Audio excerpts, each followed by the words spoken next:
곧 예배가 시작됩니다. 온라인으로 하나님께 드리는 예배에 정성을 다해 임해주시기 바랍니다. 온 가족이 함께 모여 거룩하게 예배를 드립니다. 부모가 아이들의 훌륭한 영적 교사 역할을 하시길 바랍니다. 단정한 복장으로 예배를 드립니다. 성경책을 지참합니다. 예배 10분 전부터 예배 준비를 완료하고 기도합니다. 올바른 자세로 모든 순서에 정성을 다해 참여합니다. 핸드폰보다는 TV나 컴퓨터 모니터로 예배를 드립니다. 예배에 집중하여 하나님의 은혜를 기대합니다. 헌금은 정성껏 준비해서 우편으로 보내시거나 직접 교회 사무실 헌금함에 봉헌합니다. 우리를 죄에서 구하시려 주 예수 십자가 지셨으니 기쁘게 부르세 할렐루야. 나 구원 얻었네. 우리를 죄에서 구하시려 주 예수 십자가 지셨으니 기쁘게 부르세 할렐루야. 나 구원 얻었네. 찬송하세 찬송하세 주님 나를 구하셨네. 찬송하세 찬송하세 주가 구원하셨네. 나 지금 죄에서 사함받아 거룩한 백성이 되었으니 이으신 장막을 벗을 때도 겁날 건 없겠네. 찬송하세 찬송하세 주님 나를 구하셨네. 찬송하세 찬송하세 주가 구원하셨네. 우리가 이 세상 떠날 때에 예수의 손목을 굳게 잡고 영원히 즐거운 천국에서 주 함께 살겠네. 찬송하세 찬송하세 찬송하세 주님 나를 구하셨네.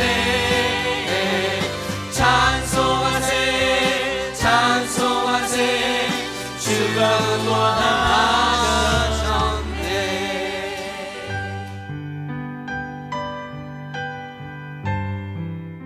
거룩하신 하나님 아버지, 새해 날을 열어주시고 오늘 하루도 생명을 연장하여 주셔서 감사합니다.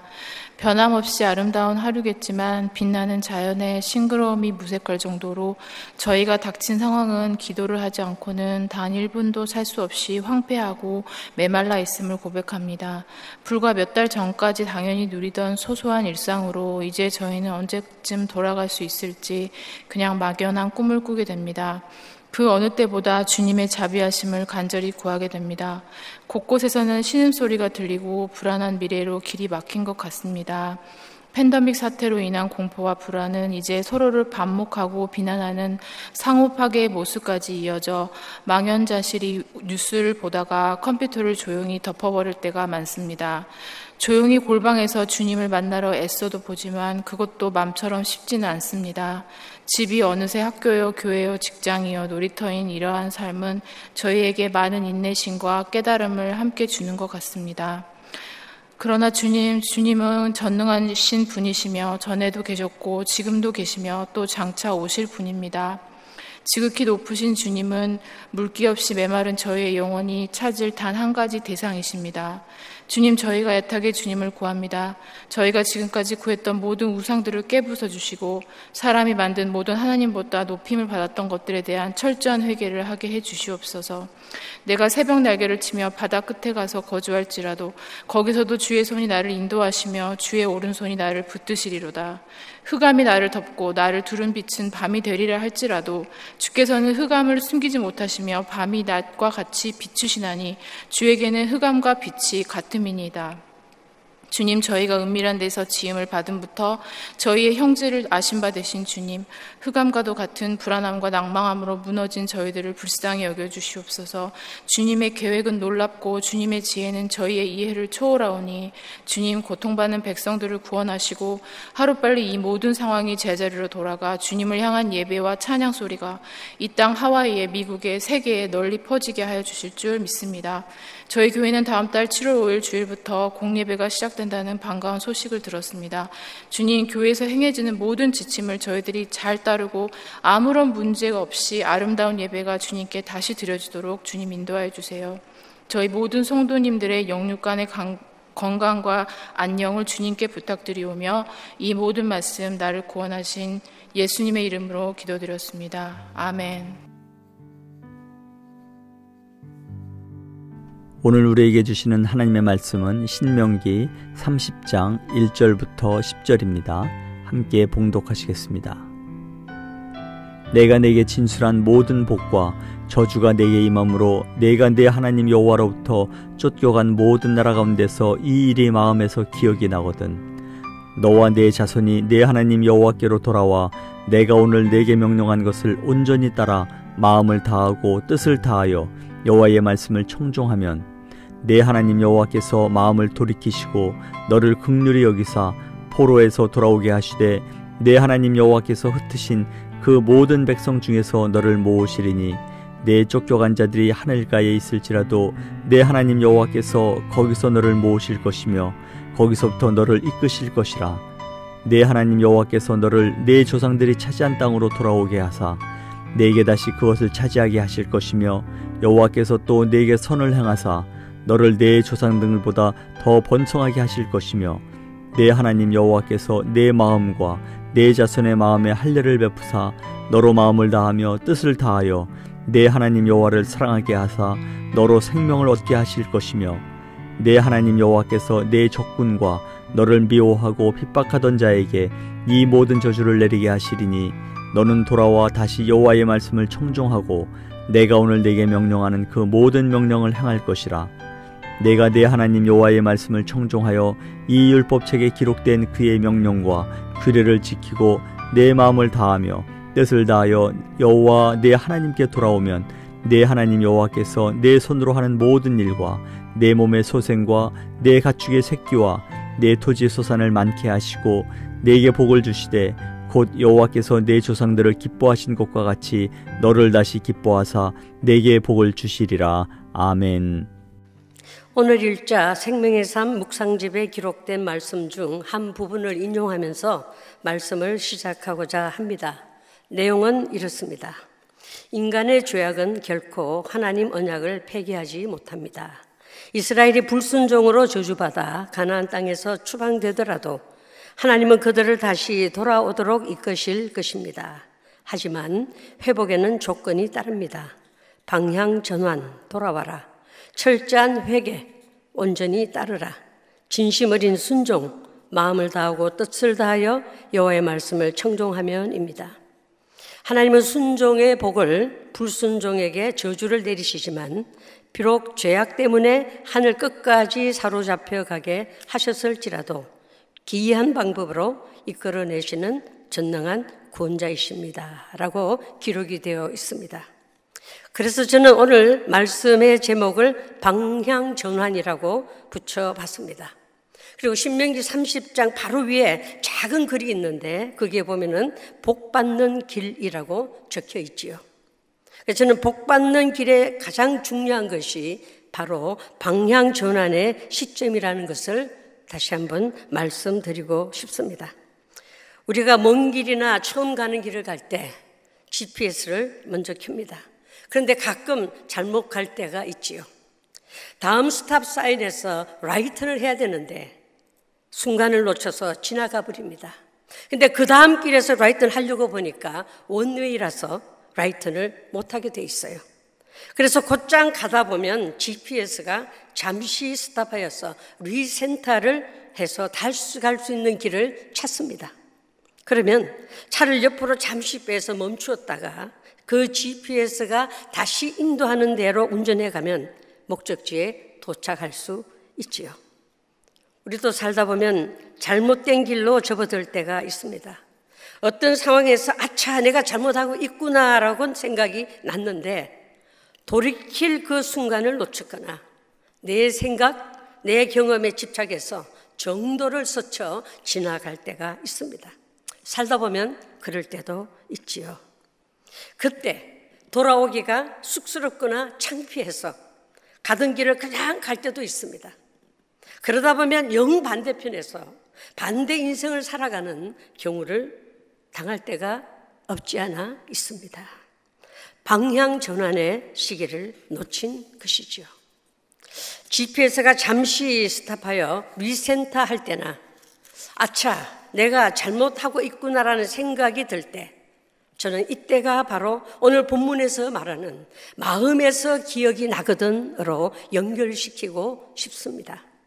이때 잠시 옆으로 비켜서 어느 길이 옳은 길인가 결정을 해야 되는 시점인 줄 믿습니다. 마음에서 기억이 나거든. 누가복음 15장에 돌아온 탕자의 이야기 우리가 너무나 잘 알고 있습니다. 주변 사람들은 그 탕자를 잊어버렸을지 몰라도 아버지는 날마다 문 앞에서 언제나 돌아올까 오매불만 기다리고 있었습니다. 그것도 제일 좋은 옷을 준비해놓고 기다리고 계셨습니다. 돌아온 아들 손가락에 끼워줄 반지를 준비해놓고 기다리고 계셨습니다.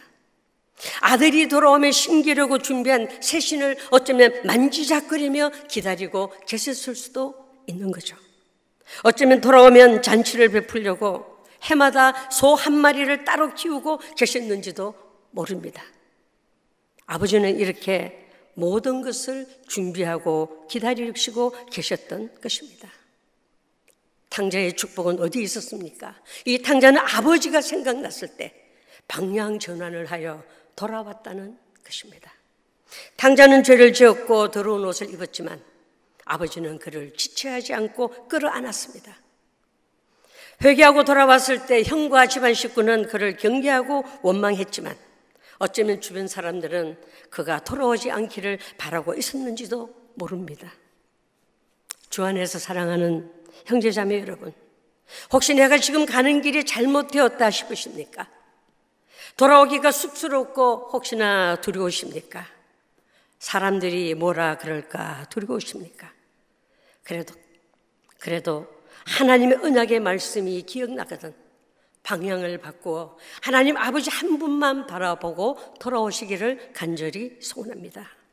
본문에서 모세는 이스라엘 백성이 여호와께 불순종하여 다른 나라로 끌려가 살고 있는 상황을 가정해서 말씀을 시작하고 있습니다. 하나님께서 이스라엘 백성들이 가나안 땅에 들어가기도 전에 그들의 생각을 미리 아셨기 때문이지요. 지금 말씀에 순종하여 잘 살고 있을지라도 언제 어느 때에 무슨 일을 당할지 모르는 것이 인생이기 때문에 항상 말씀의 GPS를 주시하면서 내가 지금 바른 길로 가고 있는가를 점검해야 할 줄 믿습니다. 왜냐하면 내가 하나님을 잊어버린 것이지 하나님께서는 한순간도 우리를 떠나지 아니하시고 따라다니시면서 돌이키기를 원하셨다는 것입니다. 4절에서 뭐라고 하셨습니까? 함께 읽어볼까요? 4절입니다. 내 쫓겨간 자들이 하늘가에 있을지라도 내 하나님 여호와께서 거기서 너를 모으실 것이며 거기서부터 너를 이끄실 것이라 했습니다. 공동번역에서는 너희가 비록 하늘과 땅이 맞닿는 데까지 흩어져 갔더라도 너희 하나님께서는 너희를 거기서 모아 데려오실 것이다 라고 합니다. 시편 139편에서는 뭐라고 하십니까? 내가 주의 영을 떠나 어디로 가며 주의 앞에서 어디로 피하리이까? 내가 하늘에 올라갈지라도 거기 계시며 내가 음부에 자리를 펼지라도 거기 계시나이다. 내가 새벽 날개를 치며 바다 끝에 가서 거주할지라도 거기서도 주의 손이 나를 인도하시며 주의 오른손이 나를 붙드시나이다 라고 시편 기자가 고백을 했습니다. 무엇을 말하나요? GPS가, 말씀의 GPS가 우리의 행보를 지켜보고 있다고 합니다. 그래서 잘못 가고 있는 그 장소에서 신호를 보내죠. 바로 그때 돌이키기만 하면 마음에서 기억이 나거든. 잘못 가고 있었던 바로 그 자리에서도 영원한 GPS이신 하나님이 거기에도 계신다는 시편 기자의 고백이 우리의 고백이 되기를 간절히 소원합니다. 이처럼 내가 잘못된 인생길에 있다는 것이 마음에서 기억이 나거든. 잠시 멈추어 방향 전환의 준비를 하시길 바랍니다. 그런데 기억이 안 나면 어떻게 하나요? 라는 질문이 생길 수도 있지요.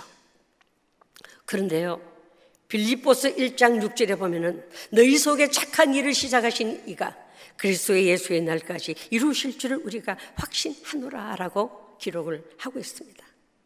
사람은 영적인 존재이기에 특히 하나님의 자녀들이라면 하나님의 말씀이 기억이 날 수밖에 없다는 말씀으로 받으시길 바랍니다.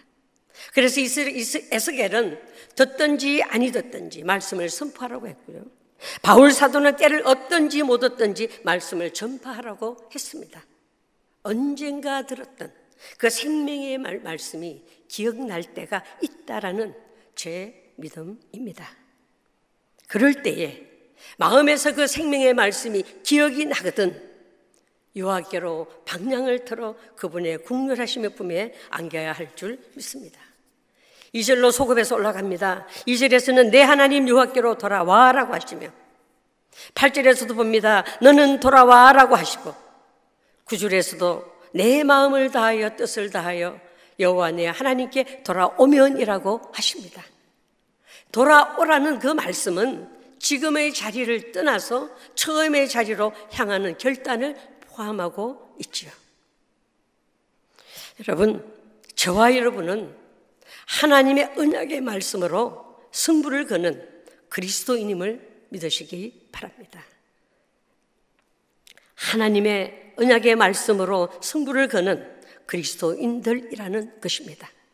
이 하나님의 말씀을 붙잡고 살면 그 말씀이 성령의 능력으로 우리의 삶을 복된 삶으로 바꿔놓을 줄 믿고 실천하는 우리 모두가 되었으면 합니다. 다시 한 번 더 언급하지만 마태복음 7장 7절에 우리가 너무나 잘 압니다. 구하라 주실 것이요 찾으라 찾을 것이요 두드리라 그러면 열릴 것이니라고 하셨지요. 왜 구하라 찾으라 두드리라고 하셨을까요? 구하고 찾고 두드리는 바로 그것을 주시려고 잔뜩 안고 따라다니시는 하나님을 생각해 보지는 않으셨는지요. 얻게 하시려고, 찾게 하시려고, 열리게 하시려고 잔뜩 가슴에 안고 계속 따라오시는 하나님을 믿으시기 바랍니다.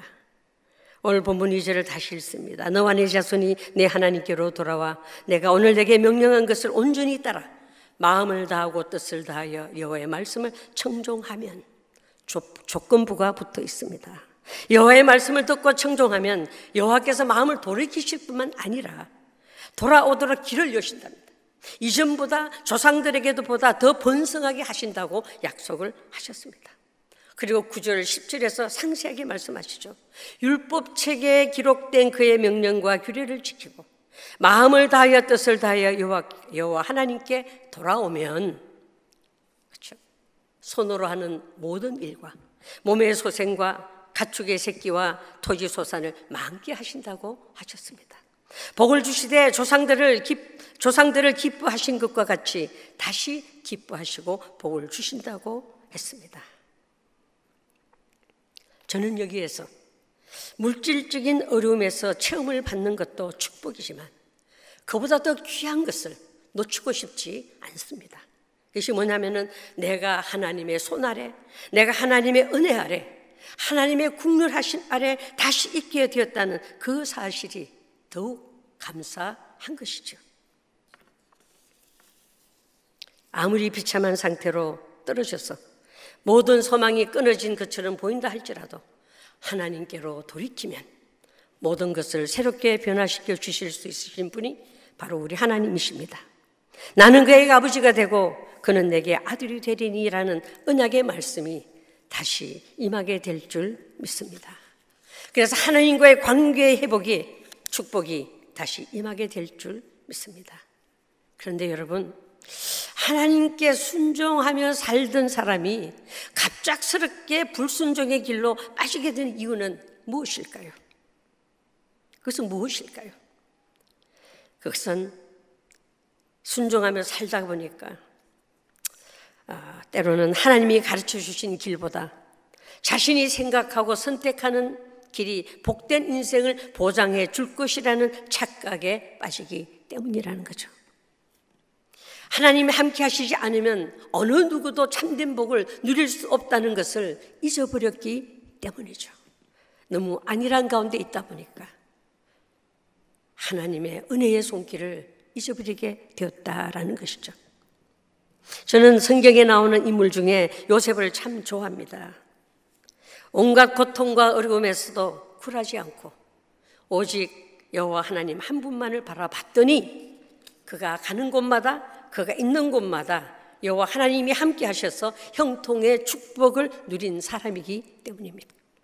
본인은 물론 주변에 있는 사람들에게까지도 그 형통의 영향력을 누릴 수 있게 했기 때문입니다. 이것보다 더 큰 축복이 어디에 있겠습니까? 창세기 39장에 보면은 이렇게 기록이 되어 있죠. 여호와께서 요셉과 함께 하심으로 요셉이 형통한 자가 되었다라고 했습니다. 요셉은 가는 곳마다 형통한 길을 가게 됩니다. 왜냐하면 하나님이 그와 함께 하셨기 때문입니다. 여기 형통이라는 말은 히브리어 말로 하는 일마다 만족한 현상을 의미한다고 합니다.